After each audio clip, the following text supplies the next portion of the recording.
mi micrófono, las voy a dejar con las especialistas. Gracias a todos los que se unieron al encuentro y espero que lo disfruten tanto como lo voy a disfrutar yo. Muchas gracias. Bueno, queremos agradecer la presencia de nuestra inspectora, la presencia de quienes hoy se están conectando y también de quienes a través de nuestro Facebook institucional nos están viendo en este momento. Rebeca Anijovic, que es nuestra invitada especial, es profesora en Ciencias de la Educación y profesora en Psicología, especialista y magíster en formación de formadores de la Universidad de Buenos Aires, profesora en el Profesorado de Enseñanza Media y Superior en Ciencias Jurídicas de la Universidad de Buenos Aires, docente de posgrado en la Universidad de Flaxo y en la Escuela de Educación de la Universidad de San Andrés, directora del Profesorado Universitario de la Universidad de San Andrés, asesora pedagógica en instituciones educativas de Chile, Colombia, Uruguay, Brasil y Argentina, formadora de docentes de todos los niveles educativos. Y hoy tan gentilmente se encuentra con nosotros para esta charla acerca de la reflexión, las prácticas reflexivas y de la evaluación. Rebeca, te damos la palabra. Bueno, muchísimas gracias.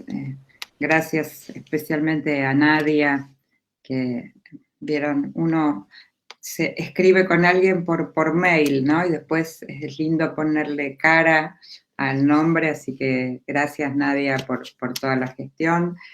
La verdad es que lo que habíamos acordado hacer un conversatorio que nos parecía que era más pertinente y Nadia me pidió que empezara con algunas ideas como para abrir. Entonces, voy a compartir la pantalla solamente con algunas cuestiones que por ahí permitan abrir este diálogo y esta conversación. Pero no sé por qué no me estaría... O sea, yo la tengo abierta, te estoy compartiendo. ¿Ustedes la ven, no? Sí, ahí sí, ahora sí. Pero yo no la veo ahora, está desayunando. Se toma su tiempo. Se toma su tiempo. Sí, ahí está. Sí, yo no la estoy viendo a la presentación. De todas maneras... Ahí digo, está empezando a aparecer. Ah, ok. De todas maneras, digo, voy a avanzar porque tampoco es cuestión de estar dependiente del PowerPoint, ¿cierto? Sí, el tema es que yo no la estoy viendo y si no la estoy viendo no lo puedo manejar, así que, pero no se preocupen, porque son 3 o 4 ideas que yo quería compartir con ustedes.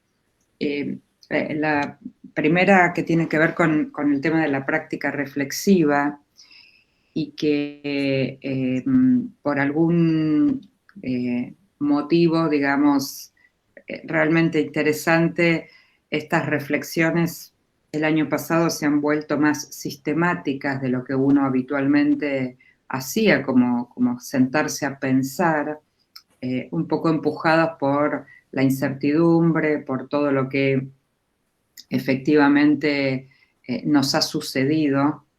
Entonces, estamos trabajando con un ejercicio ahora al inicio del año de práctica reflexiva que quiero compartir con ustedes, que son 4 preguntas. La primera pregunta tiene que ver con pensar qué de lo que hacíamos antes de la pandemia querríamos sostener ahora que estamos volviendo a alguna modalidad híbrida, como la dual, como la querramos llamar, ¿no? O sea, ¿qué recuperar de eso que hacíamos antes que nos parece valioso?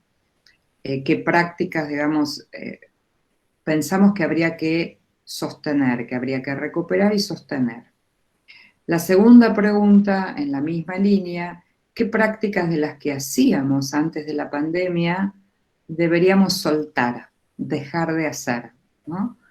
Y es bueno, es un ejercicio bien interesante porque nos obliga no a un ejercicio ni de añoranza, ay, antes hacíamos, era todo bueno y ahora no, sino hacer un ejercicio profundo de reflexión, dándonos cuenta que hay prácticas que hacíamos antes de la pandemia y que a la luz de todo lo que sucedió nos volvemos a preguntar si tienen sentido, ¿no? Entonces la segunda pregunta está vinculada a qué soltar.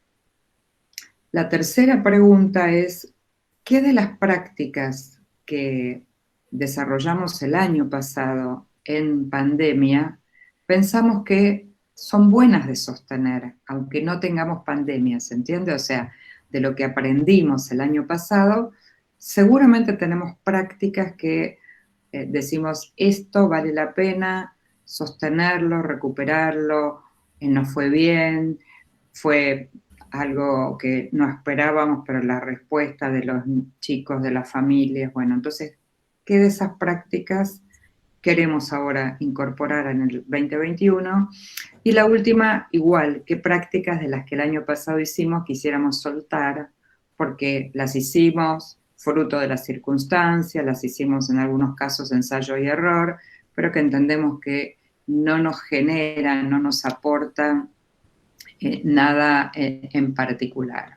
Entonces, este es un primer ejercicio de práctica reflexiva que estamos trabajando en muchas instituciones en estos momentos justamente para ver cómo abordar este 2021. La segunda línea, digamos, de la práctica reflexiva en estos momentos es trabajar sobre el modelo híbrido, ¿no? Nosotros, más allá de las diferencias de escuelas, de regiones y demás, vamos a estar trabajando con 3 modalidades en paralelo. Una modalidad presencial, una modalidad virtual sincrónica como esta que tenemos, por ejemplo, ahora, y una modalidad asincrónica, que es como sin estar conectados, les enviamos propuestas de trabajo a los chicos y a su familia. Esas 3 modalidades van a convivir en porcentajes diferentes, ¿no? En algunos será 50% presencial y menos de lo otro, en otro, bueno, esto va a ser muy variable y seguramente va a variar a lo largo del año, es decir, que además tenemos que trabajar con este concepto de incertidumbre y flexibilidad al mismo tiempo, ¿no? Porque hoy tomamos decisiones y por ahí la semana que viene las tenemos que volver a revisar y las tenemos que volver a cambiar. Entonces, a esas 3 modalidades hay que buscarle lo que llamamos unidad de sentido, ¿no? Es decir, que no se trata de dividir, por ejemplo, un proyecto y decir el primer pedacito lo hago presencial, el segundo lo hago virtual sincrónico y el tercero lo hago virtual asincrónico, sino cómo encuentro una unidad de sentido donde se articulen las propuestas que hacemos en lo presencial, en lo virtual, sincrónico y asincrónico. Y eso nos lleva a un segundo tipo, digamos, de reflexión, que es conversar entre nosotros qué conviene más hacer en cada una de esas 3 modalidades. Es decir, hacer un ejercicio también de conversación y decir, bueno, en la presencialidad, ¿cuáles son el tipo de actividades que vamos a privilegiar? Todo se puede hacer también en virtual, ya lo vimos, no todo, pero digo, mucho se puede hacer en virtual. Pero seguro que hay prácticas, uno dice, bueno, fortalecer lo vincular, seguro que lo prefiero en presencial, ¿se entiende? Entonces, hacer este ejercicio de decidir qué prácticas de enseñanza valoramos más para hacer en presencial, qué prácticas de enseñanza valoramos más para hacer en virtual sincrónico, como podría ser este espacio, y qué prácticas valoramos más para hacer en modalidad asincrónica, ¿sí? Y ese es como un segundo ejercicio, o sea, el primero de qué recuperar y qué soltar, habla de las prácticas de enseñanza en general, pero este segundo entra directo en la modalidad que tenemos que abordar, por lo menos ahora al comienzo de este año, que es esta convivencia de lo presencial, lo virtual sincrónico y asincrónico. Entonces, y ese es un ejercicio muy particular de cada institución, ¿se entiende? No es algo que podemos decir, bueno, todas las escuelas van a hacer, porque depende la población, el contexto, la situación, por supuesto, sanitaria, es decir, es un ejercicio, uno diría, bien personalizado, bien puesto en situación, bien puesto en contexto, donde probablemente haya respuestas que uno, cuando las ponga en común, dice, bueno, encontramos que en todas las escuelas destacaron que lo más importante en la presencialidad debiera ser los vínculos.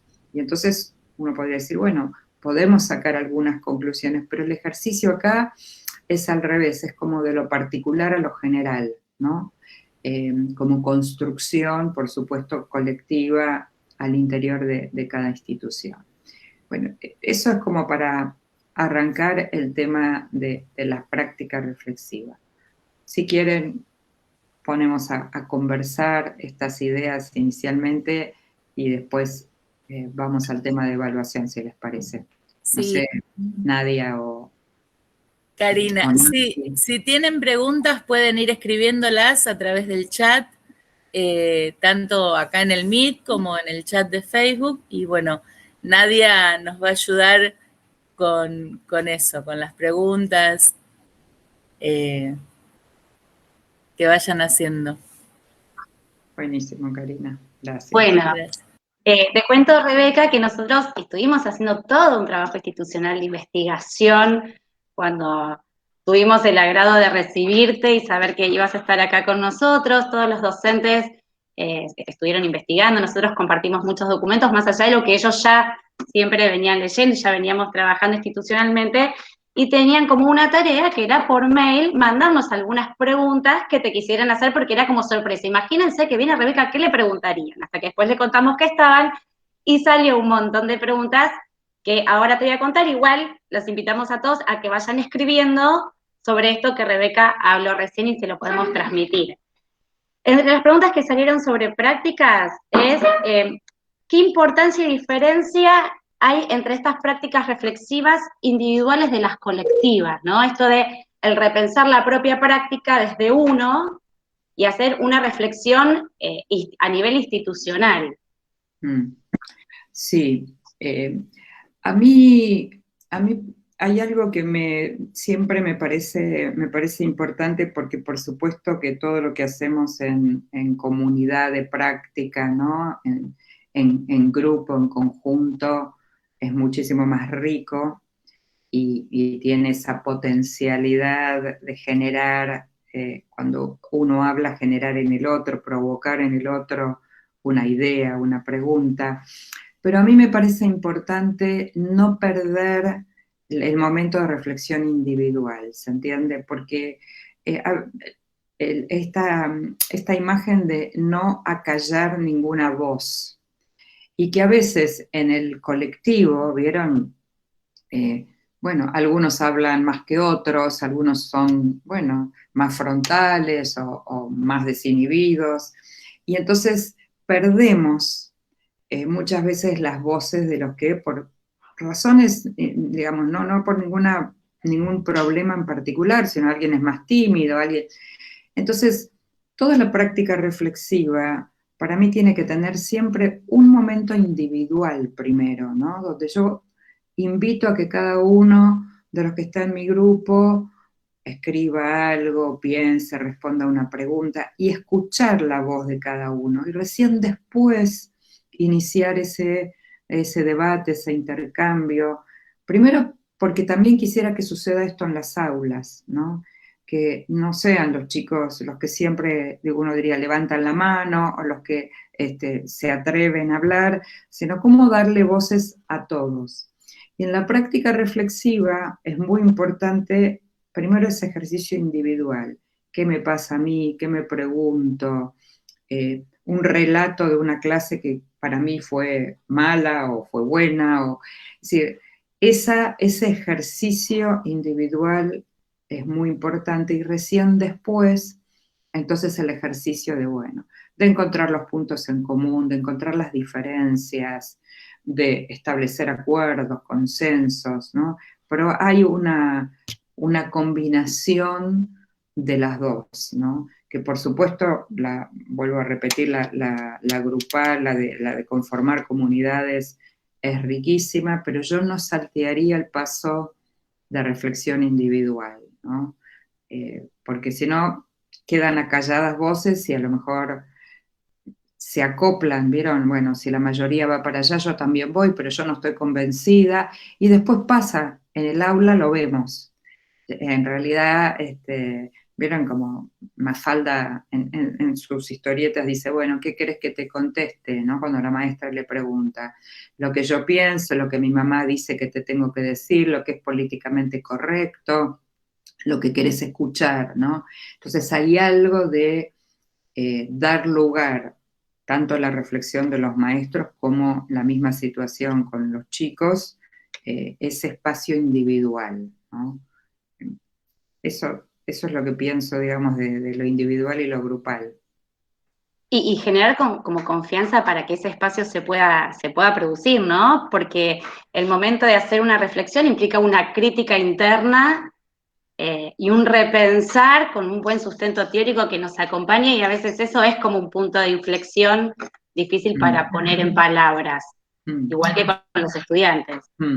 Sí, yo por ahí, Nadia, diría, no siempre la reflexión es crítica en términos porque está muy asociado, y no sé si a ustedes les pasará, pero yo escucho mucho de los padres jóvenes por ejemplo, cuando su hijo hace algo que no está bien, lo mandan al cuarto a reflexionar, ¿no? Esta idea de, bueno, o sea, pensar es cuando te portás mal, ¿no? Hay algo del mensaje, y la verdad que la reflexión no debiera estar asociada exclusivamente a alguna situación, digamos, que no está bien. La reflexión a veces ni siquiera es crítica, la reflexión a veces es preguntarme cómo lo estoy haciendo, preguntarme si me satisface lo que estoy haciendo, preguntarme qué evidencias tengo de que esto que estoy diciendo es así en el aula, ¿no? La práctica reflexiva, por supuesto que se dispara a partir de lo que Perrenú llama motores, ¿no? Hay muchos motores que despiertan la práctica reflexiva. Un motor son los problemas, pero no debiera ser el único, justamente para que no quedemos asociados a que a veces, no sé, la directora te llama a la dirección, vení que quiero tener una charla con vos, y bueno, decís, ¿qué hice? ¿No? Esa es la primera pregunta. Bueno, y no debiera ser así. Ese es, digamos, un modelo como más tradicional, cuando John Dewey, que fue el primero que trabajó con ese libro, les estoy hablando del año 1930, un libro que escribió que se llama ¿Cómo pensamos? Él dispara esa idea de que reflexionamos cuando se produce un problema. Y esa fue una idea, pero de 1930, ¿no? Entonces hay mucho que es verdad que uno reflexiona con el problema, es verdad, pero no es el único motor que debería disparar la reflexión. Entonces, no es un problema. A veces reflexionamos porque leímos un nuevo libro y nos da placer pensar en cómo esas ideas nos pueden impactar en mejorar la clase, no necesariamente porque lo estemos haciendo mal, sino en reflexionar para actualizar, para ratificar cómo estamos yendo. Es decir, hay que también sacar de la asociación entre reflexión y algo que no se hizo bien, ¿no? Entonces, me parece importante, y coincido, Nadia, que esto tiene que ser en un clima de confianza, no se puede reflexionar si me están evaluando a ver qué es lo que voy a decir, bueno, tiene que haber condiciones para la reflexión en términos de confianza y también instrumentos de reflexión. Es decir, si yo les dijera ahora, bueno, siéntense y piensen. ¿Vieron como la hoja en blanco cuando te dicen escriba sobre, no sé, sobre las ballenas y la hoja en blanco? Bueno, la reflexión requiere el uso de distintos dispositivos, de distintos recursos que provoquen, ¿no? Porque pensar en blanco, bueno, es difícil, es complejo y en general no lleva, diría, a ningún buen puerto. Entonces, por ejemplo, usar un protocolo, si uno trabaja con estudiantes, un protocolo con 3 preguntas, bueno, ¿qué aprendí hoy? ¿Qué me costó, qué me resultó más difícil, qué me resultó más fácil, por ejemplo? ¿Qué nueva pregunta tengo? Ese es un protocolo que ayuda, orienta, encamina la reflexión para que tampoco termine, y ahora vuelvo a los adultos, a nosotros, en una situación solo de catarsis, ¿se entiende? Nos juntamos, hacemos catarsis, que está muy bien a veces hacer catarsis, pero digo, en todo caso no lo llamemos a eso práctica reflexiva. Juntémonos para contarnos cómo digamos, que no nos sentimos bien, que estamos agobiadas, que está todo bien. Pero la práctica reflexiva, por eso digo, necesita de herramientas para orientar la conversación, para llegar a decir el tiempo que estamos usando es un tiempo que nos permitió conversar, pensar, por supuesto, pero además generar alguna acción o tomar alguna decisión o proponer algo, ¿no? Entonces uno siente que el tiempo valió porque fue no solamente sacar afuera lo que uno tiene adentro, sino en esa mirada que la práctica reflexiva tiene de propositiva, de mirar hacia el futuro, ¿no? Y además por un tema de uso de tiempo, nosotros no tenemos demasiado tiempo para sentarnos, ¿no? Y entonces ese fue un poco el motor de por qué se creó el instrumento de protocolos, ¿no? Si ustedes rastrean un poco, Daniel Wilson de la Escuela de Educación de Harvard, él creó el primer protocolo que él lo creó para el tema de feedback, de retroalimentación, y creó esa famosa escalera de retroalimentación, ¿no? Y él dice, él es especialista en organizaciones educativas, no es maestro ni pedagogo. Él dice que creó ese protocolo porque dice, cuando los maestros se juntan, hablan, horas, nunca les alcanza el tiempo y nunca llegan a ninguna conclusión, ¿no? Y no hay tiempo de sobra, ¿no? Entonces él creó un protocolo de 4 pasos, la escalera, digamos, de metacognición, y él dice, cada paso dura 5 minutos, entonces quien conduce la reunión tiene que invitar a que la gente trabaje esos 5 minutos sobre el escalón 1, después 5 minutos sobre el escalón 2, después, ¿no? Y él dice, bueno, en 20 minutos deberíamos tener como alguna producción reflexiva acerca del tema que se esté conversando. Entonces, hay necesidad de confianza, pero también de uso de instrumentos, ¿no? Para la práctica reflexiva.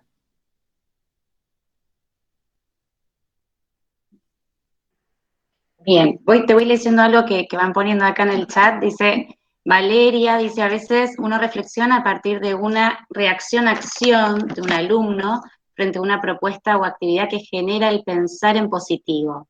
Qué bueno que salió esto, posibilitando un nuevo repensar sobre la práctica en el aula.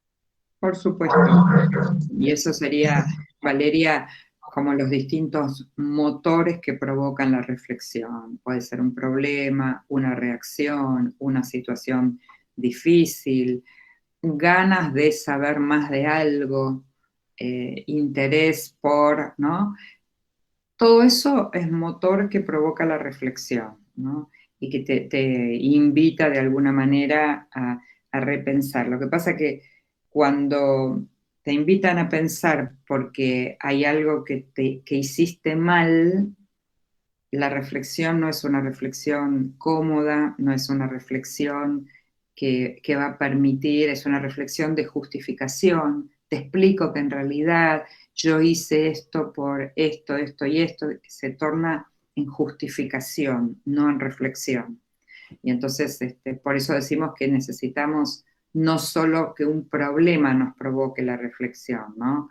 Una reacción, una pregunta, una idea nueva, algo que vimos, bien, a uno le pasa mucho esto, uno está mirando un video y en algún momento decís, eso te hace una conexión, lo conecto con alguna otra cosa y eso te lleva a pensar, o sea, y eso no tuvo nada que ver ni con un problema ni con una situación, y el disparador de esa reflexión fue un video que estabas mirando, una pintura que viste en un museo, una historieta que leíste, es decir, la idea es que ampliemos estos motores que despiertan la práctica reflexiva, ¿no?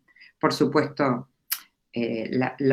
evocar las biografías escolares, ¿no? Que también son provocadoras de reflexión. Bueno, recordemos el primer día de clase de cada una de nosotros como alumna en primer grado, y como en esa reflexión biográfica no se busca la verdad, ¿no? Es decir, nadie va a ir a corroborar si el relato que estás haciendo efectivamente sucedió el primer día de tu escuela. Se trata de lo que vos evocas, lo que tu memoria recupera, recorta. Nosotros trabajamos mucho, por ejemplo, en la formación de profesionales que quieren ser docentes, recuperando la biografía escolar, ¿no? Y la verdad que se produce, digamos, es un iniciador de práctica reflexiva, ¿no? Porque empiezan con evocar primero el espacio físico de la escuela primaria a la que iban, le pedimos que describan con detalle el patio, el aula, los maestros que se acuerdan, ¿no? Y empieza una recuperación que empieza a generar preguntas. Bueno, yo me preguntaba, ahora me pregunto si eso que pasaba en mi escuela era tal, ¿no? Y eso lo provoca, por ejemplo, un dispositivo de autobiografía, ¿no? De autobiografía escolar, por supuesto. También es motor de práctica reflexiva, ¿no? Digo para ver que es bastante amplio esta idea de motores que provocan la reflexión. Silvina Salerno dice, mi reflexión pasa por, como práctica, sostener la escucha de las particularidades. Y descartaría por ahí el trabajo individualista, que esto desde la modalidad de educación especial lo trabajamos fuerte, ¿no? Nosotros miramos y trabajamos sobre particularidades dentro de cada grupo de docentes y estudiantes. Absolutamente. No, lo que no entiendo, Silvina, es por qué decís que descartarías el trabajo individualista. O sea, ¿cuál sería por qué decís que lo descartarías? No sé si está Silvina por ahí. Sí, sí. ¿Qué tal? Buenos días. Hola, Silvina. No sé si del todo, ¿qué tal? No sé si del todo, pero sí me parece que la 2020 nos ayudó a trabajar mucho más en equipo. Entonces, ¿Te referís a los maestros en equipo? Claro, sí, sí, sí. No. Al trabajo, a la práctica docente. Sí, sí. Estoy de acuerdo que en equipo, por eso les decía al principio, siempre es mejor.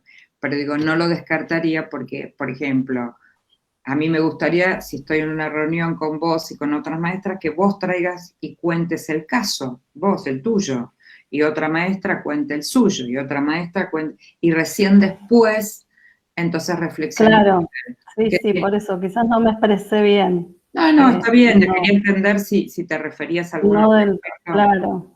Fantástico, bueno, buenísimo, gracias. No. Bueno, otra de las preguntas que surgieron en esta tarea que hicimos todos, decía cómo es el hecho mismo de reflexionar, que un poquito lo estuviste contando, y cómo pasar de la reflexión ocasional a una práctica reflexiva sistemática.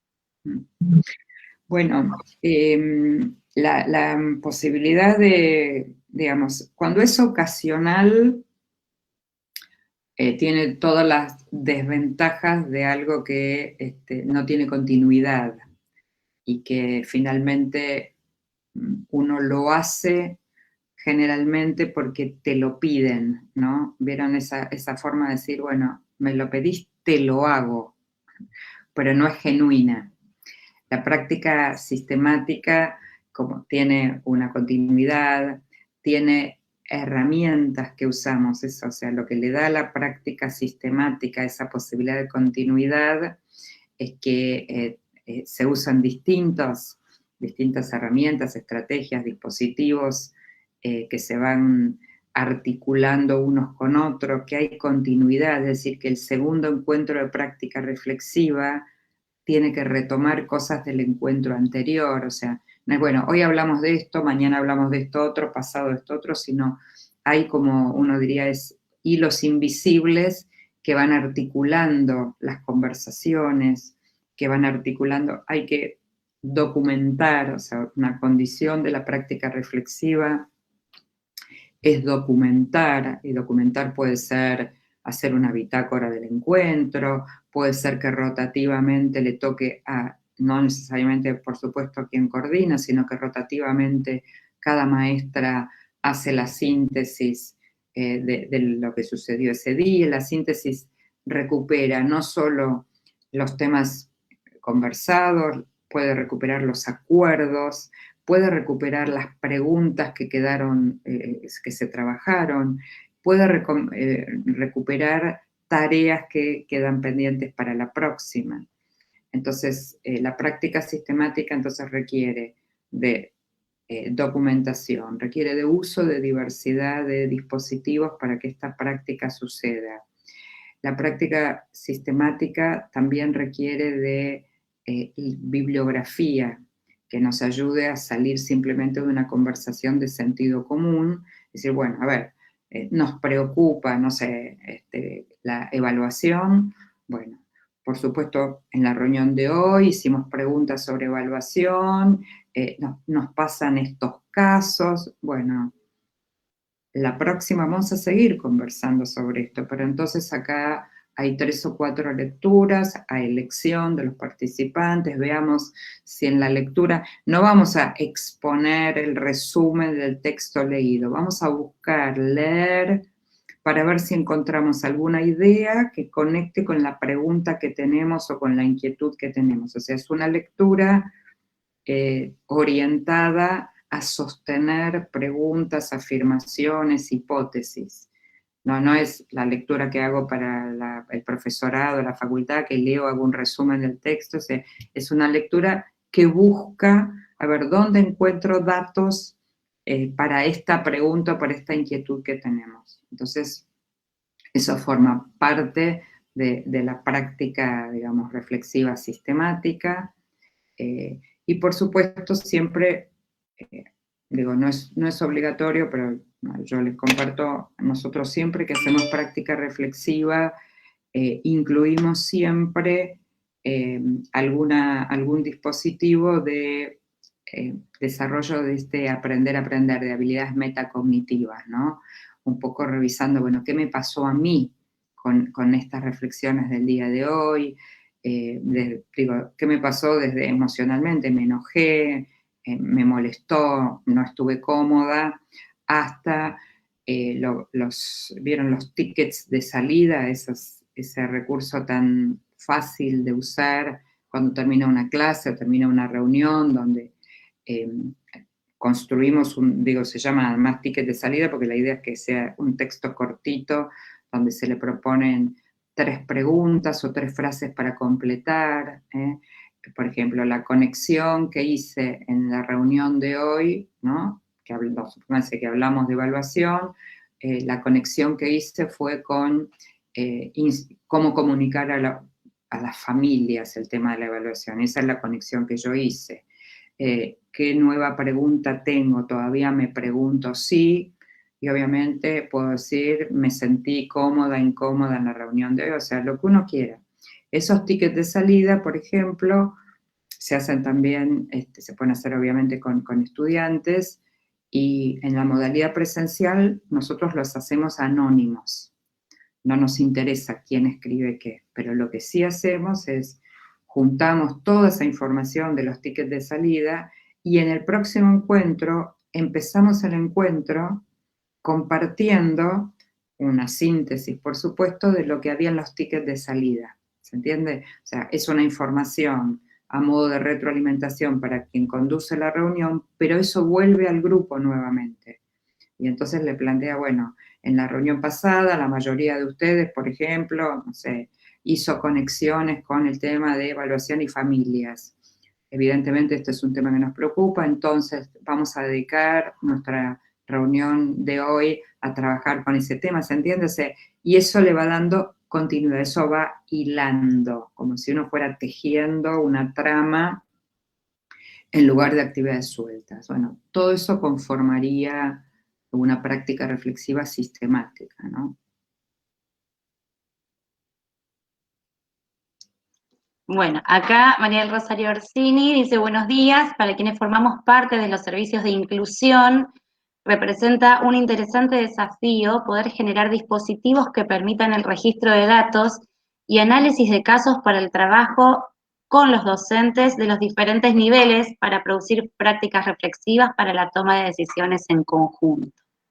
Absolutamente. Cuando yo les decía que necesitamos, digamos, dispositivos, por ejemplo, los casos son un dispositivo que se pone al servicio de la práctica reflexiva. Los incidentes críticos. Un nene se paró en la puerta y no dejaba salir a nadie y se puso a gritar, no sé. ¿Sí? Digamos, tomamos el incidente crítico y se convierte en un dispositivo donde, por ejemplo, en los incidentes críticos, a diferencia de los casos, que los casos tienen mucha información, o sea, cuando uno lleva un caso para hacer práctica reflexiva, el caso tiene mucha información, por ejemplo, quién es el niño, la familia, su historia, su trayectoria, o sea, cuando uno lleva un incidente crítico, lleva solamente el episodio, porque el primer ejercicio de práctica reflexiva en el incidente crítico es formular todas las preguntas para entender mejor el incidente crítico, porque la tendencia con el incidente crítico, cuando no se trabaja bien en práctica reflexiva, es empezar a decir, ¿qué hacemos? ¿Qué hubieras hecho vos con ese nene gritando en la puerta, no? Y el empezar a pensar qué hacer obtura de alguna manera la práctica reflexiva. Entonces, cuando usamos casos, sí, porque el caso te da muchísima información y entonces viene un ejercicio de formular hipótesis o de cualquier otro ejercicio que ustedes quieran. Cuando usamos en vez de un caso un incidente crítico, la primera parte de la práctica reflexiva del incidente crítico es formular preguntas. ¿Qué más querrías saber para entender? Bueno, si es la primera vez que pasa, si fue a la mañana o a la tarde, ¿se entiende? O sea, empiezan las preguntas que obviamente quien trae el incidente crítico puede dar muchas de esas respuestas, otras no, y recién después empieza el análisis, ¿no? Entonces ese es otro tipo de dispositivo y que claramente se puede utilizar para producir prácticas reflexivas y tomar decisiones en conjunto. Claramente así como lo planteas, María del Rosario. Bien, leo la última sobre prácticas reflexivas que tengo acá y si quieren ir preguntando, así si quieren pasamos al otro tema, pongan en el chat porque es la última que tengo anotada. Dice así, ¿cómo generar y en qué consisten los ateneos de las buenas prácticas? Bueno, los ateneos son otra estrategia, así como están los incidentes críticos, los casos. Los ateneos en general son casos que ya sucedieron, ¿sí? Y que lo que se analiza de alguna manera, lo voy a decir primero en borrador, es como que si se hizo bien o no la resolución del caso, ¿está bien? Esa es una modalidad a modo de los ateneos de los médicos, ¿vieron? Que los ateneos médicos, ¿qué hacen? cuentan el caso. Bueno, tuve este caso, le aplicamos este tratamiento y este es el resultado, ¿no? Entonces, el Ateneo de casos, si uno toma ese modelo, sería eso, bueno, pasó esto en la clase, esta fue la situación, esta es la manera en que lo resolví, y abrimos el debate a ver si esa resolución fue la mejor o podríamos haber hecho otra resolución, ¿no? Ese es el típico Ateneo de casos. Hay, por supuesto, variantes, y entonces, por ejemplo, hoy hay uso de Ateneo de casos, donde la consigna es venir a la reunión con una buena práctica de enseñanza. O sea, el Ateneo está orientado a traer buenos ejemplos de buenas prácticas. Y obviamente esa es una selección que hace cada maestro, cada maestra, y dice, bueno, la mejor práctica que yo puedo contar hoy es esta, y entonces alrededor de esas buenas prácticas se van también sacando conclusiones. Bueno, por lo que estamos viendo en este espacio donde compartimos buenas prácticas, pareciera que las buenas prácticas están ligadas a, supónganse, un alto protagonismo de los niños en las actividades de enseñanza y aprendizaje. Entonces, uno puede ir sacando conclusiones de buenas prácticas. Esas buenas prácticas, por ejemplo, pueden decidirse que van a formar parte del modo en que esa institución trabaja. Entonces después van a pensar cómo hacen para comunicar esas buenas prácticas a las familias. Después van a pensar cómo hacen con esas buenas prácticas para enseñárselas a los maestros nuevos que se suman a la escuela, ¿no? Bueno, entonces se abre como un abanico de uso diferente del Ateneo, pero tiene ese sentido, ¿no? De compartir casos en general exitosos. Pero el origen de esto fue compartir casos no necesariamente exitosos, casos resueltos, algunos exitosos, otros no exitosos, ¿no? Y es una buena estrategia de trabajo también el tema de los Ateneos, así como las biografías escolares, los incidentes críticos, los casos, claramente. Bueno, súper interesante. ¿Alguien si tiene alguna otra pregunta sobre prácticas? Nada, nos autoinvitamos a pensarnos, a repensarnos en la cotidianidad de nuestra tarea también, y ese es el desafío más grande, ¿no? Así que bueno, si nadie tiene más preguntas, deben tener un montón, pero hay que procesar todo esto que nos estás diciendo, hay que internalizarlo, y seguramente ya después nos saldrán más preguntas. Pasamos al tema de evaluación, que es un tema súper complejo también para el sistema educativo en general. Sí, yo les comparto, digamos, qué cosas, cuáles son las tendencias o sobre qué se está trabajando en el campo de la evaluación, sobre todo de la evaluación llamada como gran título, evaluación formativa, ¿no? Y que ese concepto de evaluación formativa no es un concepto nuevo, es un concepto que se trabaja hace muchos años, pero ha sido resignificado con distintas investigaciones, y hoy se habla de evaluar para aprender, digamos. El paradigma con el que se está trabajando es evaluar para aprender, quiere decir que la evaluación esté vinculada a situaciones de aprendizaje, no solamente a situaciones de rendición de cuentas, ¿no? Y en ese sentido hay 6 prácticas, que son las prácticas que este paradigma de evaluar para aprender plantea. La primera práctica que plantea es la necesidad de diversificar los instrumentos de evaluación que se utilizan, ¿no? Esta idea de que un mismo instrumento de evaluación evalúa a todos los estudiantes está como muy discutido, porque hoy sabemos que cada estudiante aprende de una manera diferente. Hoy sabemos que se es inteligente de diferentes maneras, ¿no? Entonces la pregunta sería, por ejemplo, ¿por qué tenemos que evaluar a todos los chicos con una prueba escrita, ¿no? Con 5 preguntas, para tomar un ejemplo clásico, ¿no? Cuando usamos este instrumento, está claro que estamos favoreciendo a los que escriben bien y no estamos favoreciendo a los que a lo mejor lo harían distinto en la oralidad o lo harían distinto si hicieran un dibujo, un esquema, etcétera, etcétera. Eso por un lado.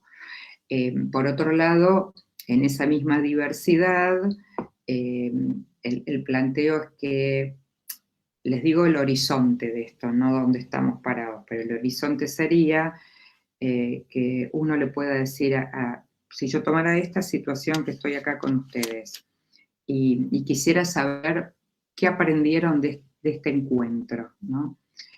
Podría decir, bueno, 3 preguntas, respondan qué es la práctica reflexiva, qué es la evaluación.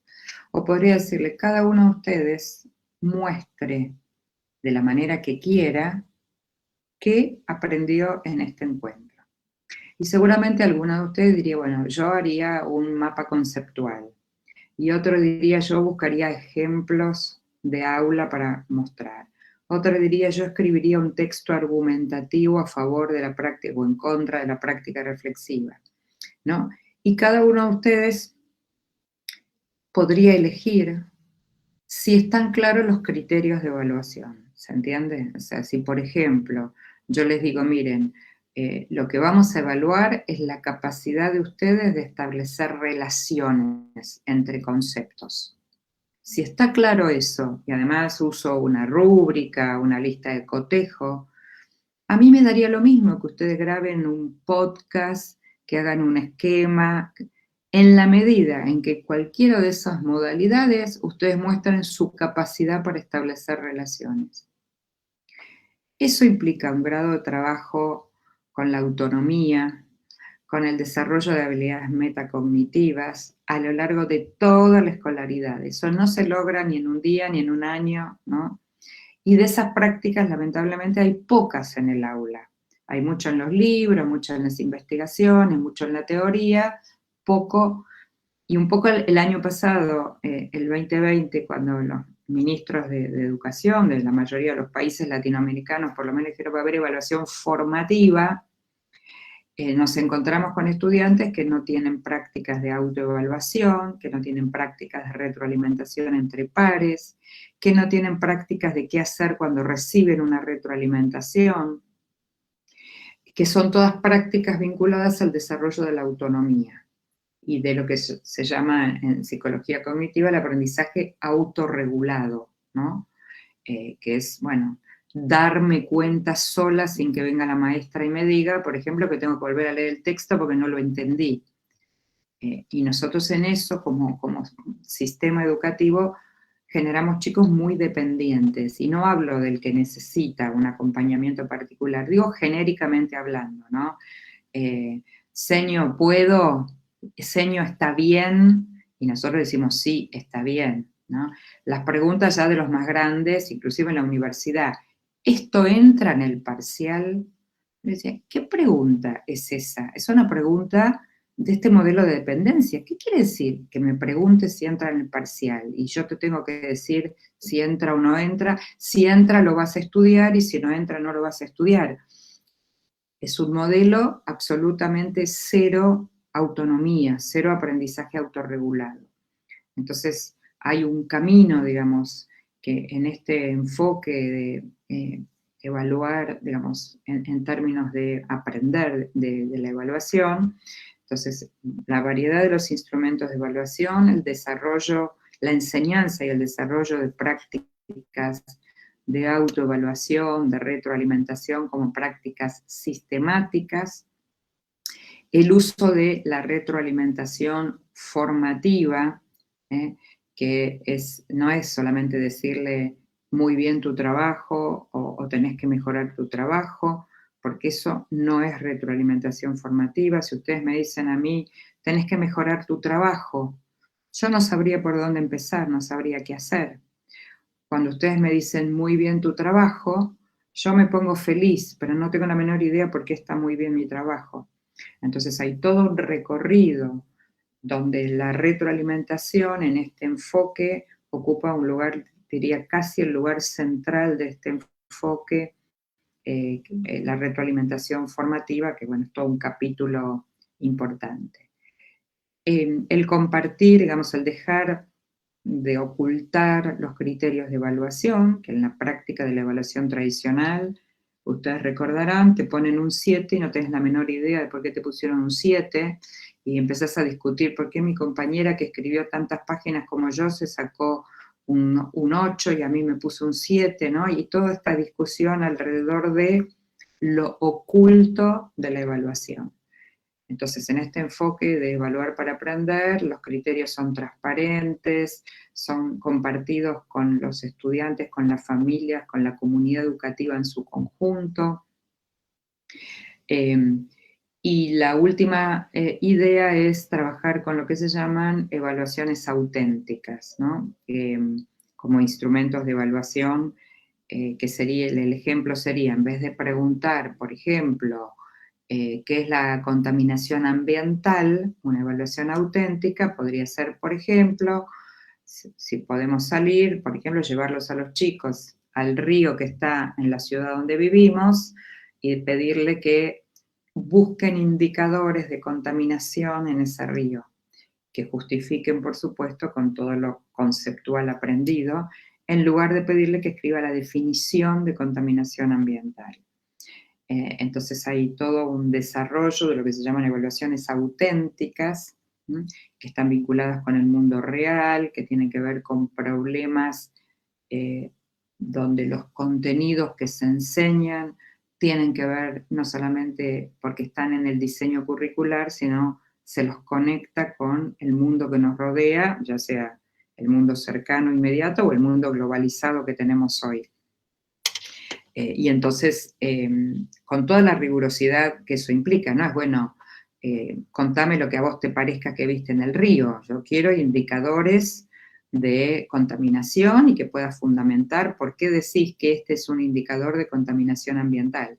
¿Se entiende? Que sería, ahora, para evaluar de esta manera, con estas prácticas que yo les acabo de contar, significa que hay que enseñar de esta manera. Yo no los puedo llevar al río a ver que digan si está contaminado o no, si todas mis clases fueron expositivas sobre la contaminación ambiental. Entonces, en realidad, cuando abrimos el capítulo de la evaluación, vamos a llegar inevitablemente al capítulo de la enseñanza. ¿Se entiende? Porque necesitamos que haya coherencia entre el modo en que enseñamos y el modo en que evaluamos. Entonces, sobre este campo de evaluaciones que estamos trabajando hoy. ¿Eso significa que no hay más notas? No, porque por ahora nuestro sistema de evaluación pone el número, digo, pero si yo trabajo muy bien con este enfoque, poner el número me va a resultar muchísimo más fácil, ¿se entiende? Si yo trabajo con rúbricas, con listas de cotejo, con portafolios, y recogiendo estas prácticas de autoevaluación, de evaluación entre pares, etcétera, etcétera, de ahí pasar a un 6, a un 7, a un 8, a un 9, es mucho más sencillo que al revés, que estamos sumando 8 más 4 dividido 2 da 6, pero como es buen chico le subo medio punto, pero como es travieso le bajo medio punto. ¿No? Este infierno en el que nos metemos cuando lo que organiza el aprendizaje es la calificación y no el aprendizaje y la evaluación en términos, digamos, de esta concepción de evaluación, ¿no? Pero bueno, son prácticas muy difíciles de cambiar porque llevamos añares con ese modelo tradicional. Cuando lo querés cambiar, los padres te cuestionan, ¿por qué? Pero dígame finalmente, ¿cuánto tienes? ¿6 o sí? ¿Por qué le puso 6 a mi hijo? Bueno, con lo cual hay que cambiar la cultura también de las familias, o sea, pero en algún momento hay que empezar, ¿no? Y entonces, bueno, la pandemia el año pasado nos dio una ayuda para avanzar por ahí. La pregunta es si vamos a poder sostener estas prácticas, porque vieron, algunos dicen, bueno, esas eran prácticas para la pandemia, ahora que ya estamos en otra modalidad, ya podemos volver a poner el 8, el 4, sobre todo con chicos de secundaria, bueno, por ahí con los más chicos o en las escuelas especiales la situación obviamente es diferente, pero hay algo de la necesidad de revisar que la evaluación no siga vinculado a lo punitivo, a lo que te genera tensión, o sea, yo siempre digo, la evaluación tiene mala prensa, vos decís la palabra evaluación y no ves una sonrisa en nadie, cuando debiera ser, bueno, es ese momento para pensar en lo que estamos haciendo, otra vez, ¿no? Para que la práctica reflexiva nos acompañe, para decir, estoy orgullosa, mirá lo que logré, en lugar de estar temblando, que me duela la panza, que no quiera ir a la escuela porque hay prueba de, ¿no? Bueno, así que en esa línea caminamos con el tema de la evaluación, ¿no? Bueno, cuánto real, no, yo veía las caras y nos reíamos porque a todos en algún momento nos pasó, nos dijeron eso, o los que estamos en inclusión, en las escuelas niveles, nos enfrentamos a eso, entonces vos ibas contando y yo veía las sonrisas como diciendo, sí, tal cual, es muy difícil. Pero el año pasado, con todo esto que no hubo como número, nos pasaba de verdad, que los padres decían, pero aprobó o no aprobó, ¿por qué no le pusieron número? Entonces, es realmente un trabajo a hacer con cada comunidad educativa, ¿no? En esta reunión de padres, de familias, contándole cómo va a ser la evaluación. Es un trabajo súper interesante para nosotros, nos gusta mucho. No, Te sí. lo estoy poniendo en el chat. Grace Moya pone, los formatos diversificados, entre otras cosas, contempla el proceso de las trayectorias educativas. Por ello no puede circunscribir el resultado de una sola estrategia de evaluación que solo recortaría una posible mirada más integral. Absolutamente. Coincido y justamente ese es el enfoque, digamos, que yo estoy compartiendo con ustedes, ¿no? Porque sería más que una fotografía en un momento particular, ¿no? Muchos videos. Y entonces, por ejemplo, los portafolios ayudan un montón a recoger evidencias de los estudiantes y a tener momentos de reflexión donde parar y mirar qué hay adentro de ese portafolio, en qué fueron avanzando, de qué se sienten orgullosos de algún trabajo que incluyeron en el portafolio, o sea, la idea de esta diversidad de instrumentos, diversidad de momentos, coincido totalmente, Grace. Bien, Daniela Maniscalco también nos escribe en el chat y pone en estos momentos diferentes formatos de enseñanza, aula invertida. Es importante utilizar distintos instrumentos de evaluación. Excelente. Absolutamente, sí. O sea, la mayor variedad posible, que en realidad si uno lo piensa, estaríamos hablando, vieron la clásica división de los instrumentos de evaluación, dice instrumentos objetivos como el multiple choice, los subjetivos, que son desarrolla este tema, pero hoy están lo que se llaman los instrumentos alternativos, que son, por ejemplo, que los chicos, por ejemplo, hagan un video, es un instrumento de evaluación. El problema ahí es que tienen que tener claro qué es lo que el video tiene que mostrar, porque después lo único que podemos decir, el video está lindo o feo, pero no se trata de evaluar la calidad del video, sino si el video muestra, por ejemplo, la capacidad de análisis, o el video muestra la capacidad de hipotetizar, o el video muestra, bueno, lo que estemos buscando, ¿no? Claramente. Muy bien. María del Rosario Orsini pone, considero que tener en cuenta qué procesos cognitivos se ponen en juego y se intentan desarrollar es un punto de partida interesante para orientar los procesos de enseñanza y evaluación. Sí, absolutamente. Vieron que ahora los diseños curriculares trabajan más con el tema de capacidades, entonces, bueno, cuando uno trabaja sobre capacidades, es bien interesante porque se abren muchas más posibilidades que cuando solo evaluamos el contenido disciplinar, ¿no? De todas maneras van juntos, porque yo digo, bueno, capacidad de hipotetizar, y ustedes me dirán, ¿sobre qué querés que hipotetice? Si estoy en historia, bueno, quiero que hipotetice qué pasaría si no hubiera más guerras, no sé. O sea, hay articulación entre el contenido y la capacidad, por supuesto, ¿no? Y claramente orienta. Sí, inclusive hay países en Latinoamérica, por ejemplo, Perú tiene un diseño curricular todo armado por competencias, y dentro de cada competencia tienen identificadas capacidades, y todo eso lo tienen en progresión por ciclos, ¿no? En un grado de estructuración, escalonamiento, donde, bueno, por supuesto es el modelo de ese país, pero digo, lo interesante es que, por ejemplo, tienen una capacidad transversal que dice que los estudiantes tienen que lograr la competencia de generar autónomamente sus aprendizajes. Esa es la competencia. Y dentro de esa competencia tienen una capacidad que es, por ejemplo, la capacidad de organizar el espacio y el tiempo para hacer sus tareas, ¿no? Entonces uno dice, bueno, quiero evaluar eso, por ejemplo. Esa es una capacidad igual transversal que no está ligada a una disciplina, pero tienen otra, bueno, capacidad de expresarse en su lengua materna como competencia. Y adentro de eso tienen definidos un montón de capacidades.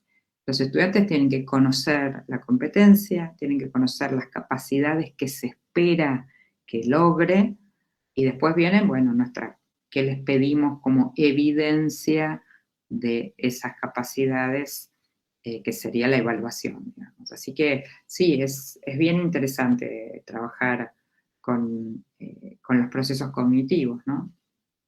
Y las habilidades de pensamiento. Bueno, otra de las preguntas.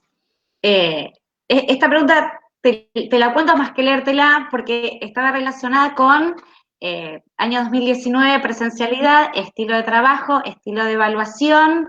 2020 nos atraviesa la pandemia, repensar la evaluación, se priorizaron los vínculos, se empezó a trabajar después que nos logramos todos vincular desde la no presencialidad con los estudiantes y con las familias.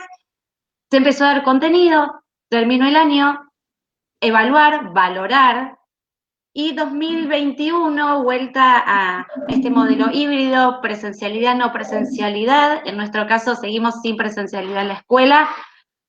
¿Cómo seguimos implementando o cómo reevaluamos o cómo revaloramos en relación con el 2020 los aprendizajes?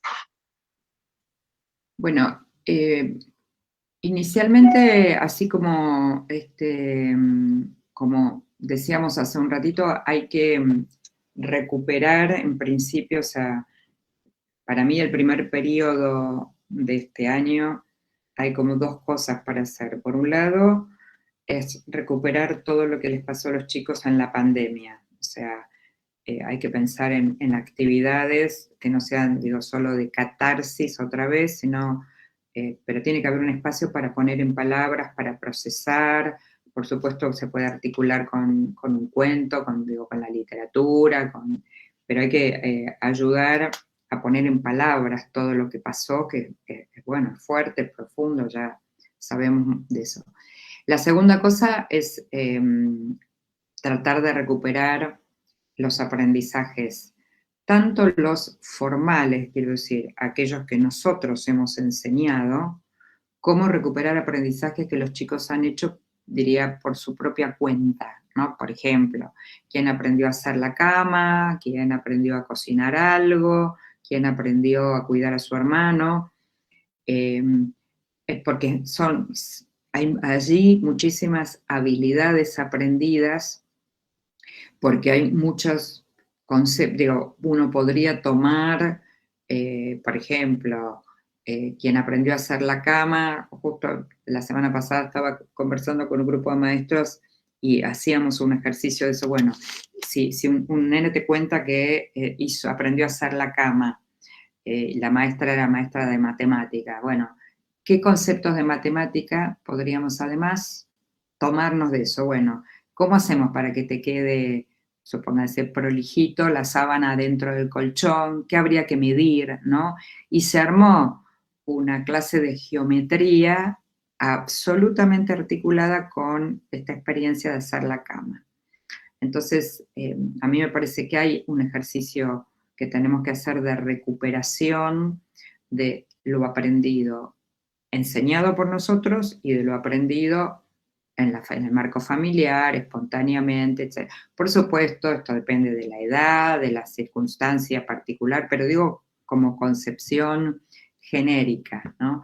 Y hacer en este sentido un recorrido individual, porque yo necesito saber qué aprendió cada estudiante, o sea, antes de poder pensar en algo grupal, necesito un recorrido individual, entonces seguramente ustedes podrán hacer una cantidad de ejercicios cuando, no sé, digamos, el plan de presencialidad, porque no es lo mismo hacer todo esto en forma presencial que en forma virtual, ya sabemos, porque tampoco estamos seguros, y eso nos pasó a todos el año pasado, quién hace la tarea, ¿no? Si la hace el niño, si se la hace la madre. Hemos visto en los Zooms madres sentadas al lado de sus hijos y cuando la maestra preguntaba, contestaba la madre, y uno le dice, señora, usted ya fue a la escuela, deje a su hija, pero bueno, de todo. Entonces, nosotros necesitamos ese contacto individual y si no tenemos presencialidad y se puede hacer una conversación individual, uno a uno, ¿no? Con cada estudiante y chequear más individualmente, bueno, como lee, en el caso de la lectura, es decir, dedicar un tiempo, si no están volviendo inmediatamente a la presencialidad, poder hacer esto de recuperación inicialmente. Y lo tengo que hacer en principio individual, para poder después ver cómo sigo adelante con este curso y ver también si es posible, y esto lo estamos también discutiendo en muchos lugares, trabajar también con el concepto de agrupamientos flexibles, ¿no? ¿Qué significa un agrupamiento flexible? Yo pertenezco, supónganse, a segundo B. Ese es mi grupo de pertenencia. Pero los miércoles a la tarde hay grupos por interés temático. Y entonces hay un grupo que va a trabajar, y estoy hablando con temas del currículum, ¿no? Ni siquiera supónganse los planetas. Y entonces, ¿quiénes quieren ir al grupo que va a estudiar el tema de los planetas? Y probablemente vaya alguien de segundo B, alguien de tercero, alguien de cuarto, porque lo que los mueve es el interés por el tema. Y entonces salir de ese modelo que tenemos que el grupo es yo siempre estoy en este grupo, porque hay muchas cosas que yo puedo hacer con otros. Y entonces y eso me va a enriquecer, por supuesto, y eso me va a poner en otro lugar, porque a lo mejor en mi grupo yo soy recontra tímida, pero me mandan al de planetas y como a mí en ese grupo de planetas yo voy a hablar y voy a ser alguien que participa y voy a destacarme, ¿no? Y a lo mejor en mi grado no hablo.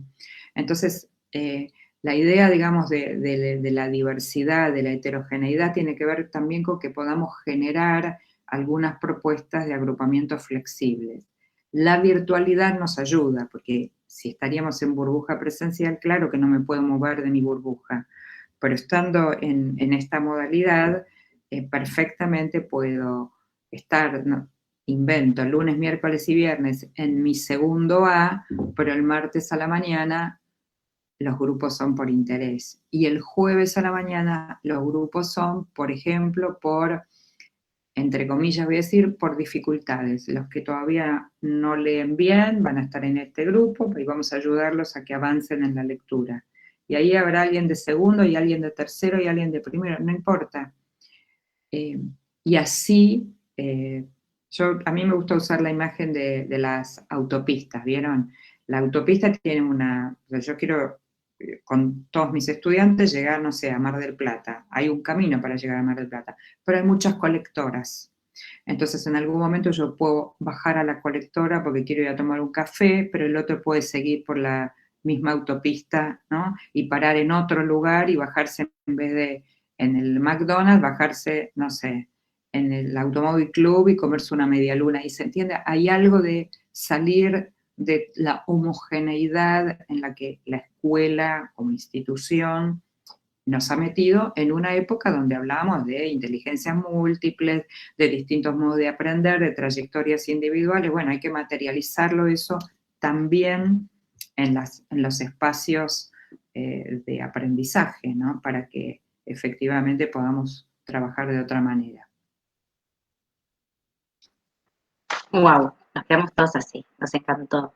Ya lo vamos a hacer, promesa que lo vamos a hacer. Ahora estamos con algo parecido este año, pero lo vamos a hacer, te lo juro, porque es genial. Bueno, después me cuentan.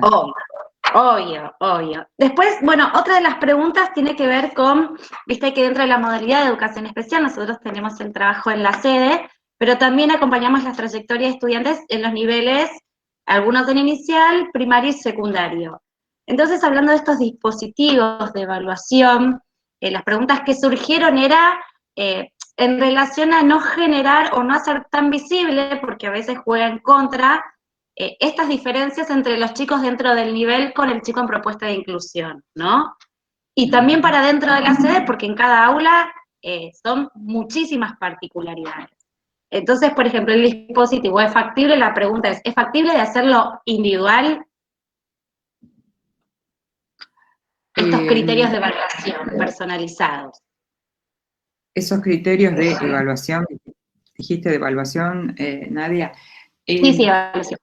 Sí, yo creo que siempre estamos en esta tensión entre seguir individualmente, darles los tiempos individuales y hasta dónde llega cada uno de estos chicos, y del otro lado está lo que tienen que alcanzar y lograr cuando terminan un grado o un ciclo, ¿no?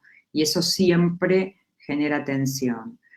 Pero a mí me parece que no podemos, y cada vez deberíamos, respetar mucho más esa individualidad, y en todo caso, ese chico que le respetamos su individualidad, pero está bastante lejos de lograr lo que tiene que lograr, por ejemplo, aprender a leer en 3 años, tomando cualquier ejemplo, bueno, ahí es donde entran todas las acciones que ustedes también saben hacer de cómo, qué estrategias adicionales le agregamos a ese niño en forma absolutamente individual, pero eso es una parte del problema.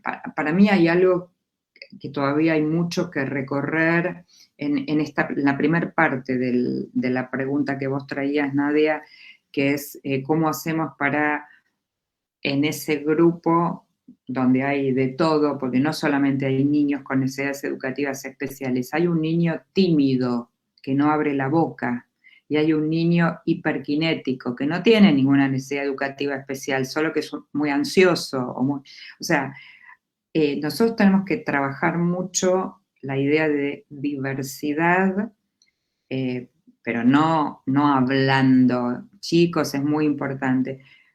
La literatura tiene miles de cuentos donde habla de estas cosas. YouTube tiene lleno de videos donde ejercicios como, por ejemplo, miren,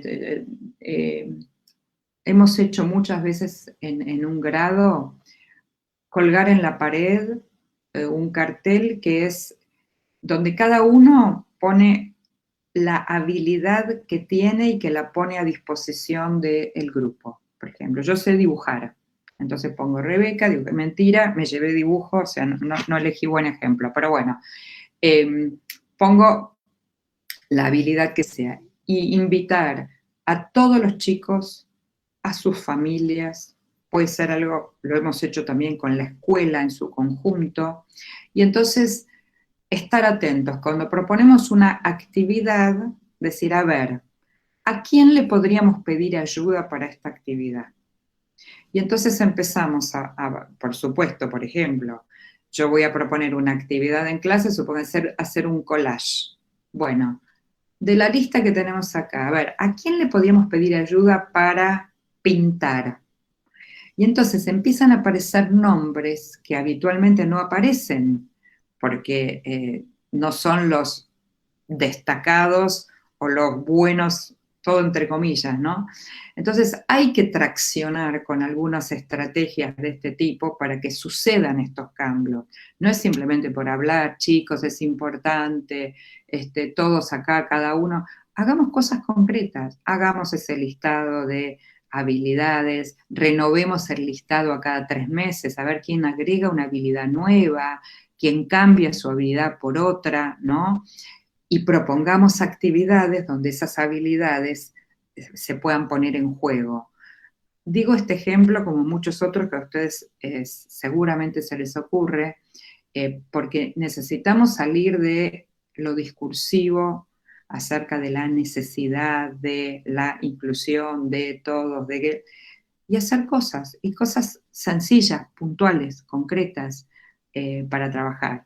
Ustedes, por ejemplo, conocen el cuento Virtudes Choi, que seguramente lo escucharon. Bueno, hagamos ese cuento en el aula y hagamos entre todos qué carta escribiría, por qué Silvina es la mejor alumna, por qué Estela es la mejor alumna, por qué Sandra es la mejor alumna, por qué Nadia es la mejor alumna, por qué... Escribamos esas cartas y publiquemos un blog con esas cartas. O sea, para mí hay que, ir al frente con acciones bien concretas, bien visibles, además de discutir y seguir pensando, por supuesto, ¿no? Pero me parece que ahí tenemos todavía un largo camino no explorado o poco explorado, y por supuesto algunos sí lo exploran mucho, pero me parece que ahí tenemos un potencial bien interesante. Bueno, Sandra Jaca, que te cuento que es nuestra ex inspectora de la modalidad de educación especial, Morón, nos acompañan un montón de otras inspectoras en el desarrollo de nuestras tareas, pero de la modalidad estamos sin inspectora, pero ella nos acompaña ahí atrás, sigue siendo nuestra asesora pedagógica, por supuesto, hoy está acá acompañándonos y comparte esto en el chat que te vamos a leer, que dice, excelente ejemplo de la autopista, sobre todo en educación especial, donde las prácticas docentes, ya sea en sede o en inclusión, las colectoras son muy necesarias para transitar los procesos de aprendizaje para los estudiantes. Del mismo modo, las trayectorias recorrerán autopistas y colectoras. La meta será aprender a pensar a pesar de peajes y cortes de ruta. Absolutamente, absolutamente. Y esa idea también de la construcción de lo común, porque en algún momento yo voy a subir de la colectora a la autopista central, porque quiero también construir lo común, no solamente que se quede en esa colectora, ¿no? Así que, bueno, buenísimo. Gracias, Sandra. Bueno, preguntas no hay como muchas más, porque todo tiene que ver con todo un poco, pero hay una que no es una pregunta, sino como una contraposición que dice, ¿evaluar es igual a valorar?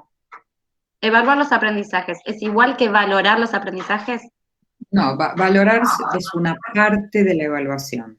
O sea, la evaluación implica un montón de acciones. Una de ellas es la valoración, pero no es la única. Emitir juicios de valor, digamos, o valorar. Calificar es otra. Recoger diversidad de evidencias de aprendizaje es otra. O sea, la evaluación es como un paraguas del cual cuelgan varias funciones. La valoración es obviamente una función muy importante. La retroalimentación es otra función. O sea, todas son funciones, digamos, la imagen del paraguas y cuelgo hilitos o una soga. La evaluación es la soga y cuelgo de allí estas distintas funciones de la evaluación, ¿no? Y la última cosa, por lo menos de evaluación, que quiero decir que también tenemos una problemática importante en la evaluación porque cuando nosotros recogemos información para valorar, para emitir juicios de valor, la pregunta es quiénes son los destinatarios. Y no es lo mismo evaluar e informar a un padre que informar al ministerio, que informar al alumno, ¿no? Pero se usa la misma información que se recoge para distintas audiencias, ¿se entiende? Y eso es una dificultad, porque no es la misma información la que yo quisiera recoger para una evaluación internacional donde comparan países, que la evaluación que yo quisiera llevar adelante para devolverle a los chicos cómo están aprendiendo. Y muchas veces se usa la misma información para distintos actores, distintas audiencias. y eso genera problemas, ¿no? A veces nos pasa que, por ejemplo, en una prueba, en una evaluación nacional, tal escuela sale mal, entonces enseguida se busca quiénes son los profesores de esa escuela, responsables de... Bueno, una cosa es juntar información para saber dónde está nuestro país parado y ver qué políticas públicas, y otra cosa es saber qué pasó en el curso en tercero A en matemática y qué información yo necesito para darle a los alumnos de tercero de matemática o a las familias. Bueno, ese es otro, digamos, gran problema que tenemos en la evaluación cuando recogemos información, cuando valoramos, cuando retroalimentamos, bueno, ¿para quién es todo eso? ¿No? Y ahí tenemos también que despejar un poco las distintas audiencias, ¿no? Eso quería agregar. Daniela Maniscalco dice, nadie puede darlo todo, pero todos podemos dar algo, valorar y ver en nuestros estudiantes sus potencialidades, trabajar desde allí. Absolutamente, absolutamente, ¿no? Comparto totalmente, totalmente. Estela dice, me parece importante el trabajo con los padres. Hoy ellos ven a sus hijos con sus compañeros desde el Zoom. Lo ven en el aula virtual, cosa que antes no pasaba. Sumamente importante. Nosotros hemos tenido que volver a recrear una alianza con las familias que vieron que en los últimos tiempos había mucho de, bueno, hasta acá entra el padre, hasta la puerta de la escuela, de la puerta para adentro no, y resulta que ahora se metieron por la puerta, la ventana, y están todo el tiempo y nos están mirando y nos critican y nos dicen, mirá lo que dijo la maestra, mirá lo que hizo, mirá lo que no hizo, ¿no? Y en parte hay algo que nosotros tenemos que asumir la responsabilidad de dar más información, dar más orientación. A veces el padre se mete porque no sabe de qué otra manera ayudar, no porque se quiera meter. Entonces, digo, se nos agregó otro grupo de alumnos el año pasado que no lo teníamos incorporados así. Las escuelas comunican a las familias, pero esto de tener a la familia sentado ahí al lado del niño y mirando todo y evaluando todo, es una práctica absolutamente novedosa, que yo creo que tiene, a mi gusto, tiene obviamente toda la dificultad que implica que te estén todo el tiempo mirando, ¿no? y evaluando, pero me parece que también, de algún modo, volvió a traer, o está en camino de traer a los padres a asumir de vuelta un poco la responsabilidad, no depositar la responsabilidad solo en la escuela, ¿no? Que era un poco lo que venía pasando, a involucrarse. Nosotros hemos hecho en muchas escuelas, por ejemplo, encuestas a los padres, que fue muy interesante, donde les preguntamos a los padres, por ejemplo, qué descubrieron de sus hijos que no conocían.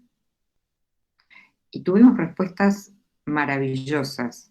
Desde un papá que dice, me di cuenta que mi hijo cuando está sentado en clase está todo el tiempo moviendo los pies. Nunca en la vida me había dado cuenta de eso, ¿no? Digo, desde esa anécdota hasta mamás diciendo, bueno, mi hija cuando no entiende algo, no quiere seguir escuchando. Claro, todo eso sucedía en la escuela. Entonces me parece que ahí nosotros tenemos también otro campo para reflexionar y para pensar las mejores maneras de esclarecer a las familias, de orientarlos acerca de qué significa acompañar a sus hijos en una pantalla de Zoom, bueno, por qué es importante que no le hagan la tarea por ellos. Bueno, o sea, me parece que ahí tenemos un recorrido también interesante para abrir, pensar y abordar, ¿no? Sí, esto nos pasó mucho de estos papás que, y más a nosotros para dentro de la modalidad, que no los veían adentro de la escuela y después es como que cuando las señas les transmitíamos, ahora entiendo por qué me decían lo que me decían, porque ahora los papás visibilizaron y vivenciaron cómo es su hijo en la escuela. Por eso, por eso nos quieren más ahora, ¿vieron? Después de un año, ahora dicen, o sea, qué valiosos que son los docentes. Sirvió para muchas cosas la pandemia, para esto también, nos revalorizaron un poco. Totalmente, sí. María bueno, del Rosario. Sí, una pregunta más de María del Rosario. ¿Qué dispositivos metodológicos didácticos podría sugerirnos a modo de ejemplo para llevar adelante el proceso de retroalimentación formativa? Bueno, así rápidamente, hay montones de protocolos, como la escalera de retroalimentación que les dije antes con sus 4 pasos, que es 4 escalones. El primer escalón es describir algo, por ejemplo, de la producción del alumno. El segundo paso es valorar una fortaleza que tiene ese trabajo. El tercero es formular un me pregunto, ¿no? Todo esto para devolverle al estudiante, ¿no? Y el cuarto, que es ofrecer una sugerencia, también en el mismo tenor que la valoración, bien específica. Ese es un protocolo. Otro que yo uso muchísimo es el protocolo SER, la S de seguir haciendo algo que está bien, la E de empezar a hacer algo que no está haciendo, y la R de revisar algo que obviamente no está bien. Bueno, en Internet hay miles de protocolos, muchos en inglés, pero como son de pocas palabras es bastante fácil de entender. Para mí los protocolos protocolos combinados, por ejemplo, con el portafolio con un protocolo, una rúbrica bien hecha permite ofrecer retroalimentación, porque si los descriptores de las rúbricas están bien descriptos, me sirve para retroalimentar al estudiante, y además para que el estudiante se autoevalúe. Así que esos instrumentos, los tickets de salida, como les dije antes, obviamente las listas de cotejo, las tradicionales listas de cotejo, pero con una columna a la derecha para ofrecer retroalimentación. Miren, hay un material que se pueden descargar gratuito en el link de Suma con doble M, que es un portal chileno, que antes de la pandemia encargó unas producciones, unos manuales. Uno es sobre aprendizaje colaborativo, otro escribí yo sobre retroalimentación formativa, y se bajan gratuitamente. Y ahí hay muchos ejemplos y muchas orientaciones acerca de cómo trabajar. Hay algunos ejemplos de cómo hacer algunos talleres con maestros sobre el tema de retroalimentación, ¿no? Bueno, es todo un capítulo. Es muy gracioso porque yo acabo de nombrar Suma, y mientras estoy charlando con ustedes me entra un correo de Suma. Así es, esas cosas que a uno le asustan, ¿no? Pero ahí hay material interesante, y el de aprendizaje colaborativo que lo hizo Denise Valiant, que es una pedagoga uruguaya, con muchos ejemplos de dinámicas de trabajo colaborativo, súper interesante, y se descargan gratuitamente, así que allí tienen material. Bueno, yo estoy, sí, en el final, porque me tengo que ir a dar clase a mis alumnos de profesorado, y necesito un vaso de agua o de café en el medio.